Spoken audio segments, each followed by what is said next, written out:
এক বলে 0 রান। আর এই 6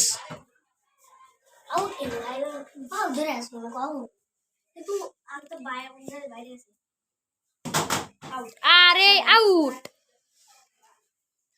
আমাদের শ্যাম মাঠে নেমে গেছে, দেখা যাক এবার মনে হচ্ছে দুর্দান্ত খেলা হবে। আর শুরুতে একটি 4।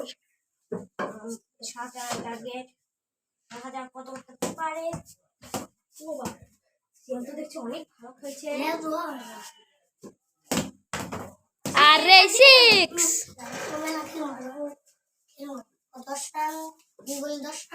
2 বলে 10 রান। 3 বলে 14 রান করে ফেলে দিয়েছে আমাদের শ্যাম।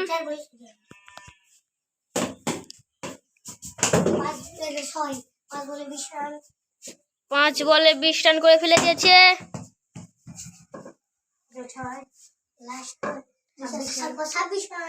26 রান। আজকে উইনার শ্যাম দ্য কিং।